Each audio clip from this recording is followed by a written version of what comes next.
ما تعملوش. طبعا احنا لازم نعمل لايك واشتراك بعد ما شفنا العظمه دي. تعالوا اقول لكم عملناها ازاي. معانا 3 وراك فراخ متوسط الحجم، هنخلي العظم منهم كده ونجيب قطعه رول ستريتش ونحط فيها الورك وندق عليها بشاكوش او اي حاجه عندنا تقيله عشان نعرف نحشي الورك بسهوله.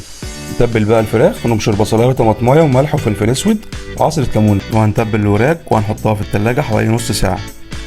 معلقه زبده وشويه زيت، وننزل بقى ببصلايه متقطعه بالقوانص، وننزل بالكبده وملح وفلفل اسود ونص كوبايه ميه.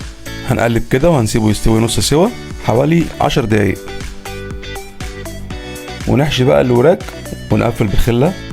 نعمل ارضيه للوراك، بطاطس طماطم فلفل الوان وبهارات ورق لورا معلقه دبس رمان، ونرص الوراك وندهنها بصلصه وزيت.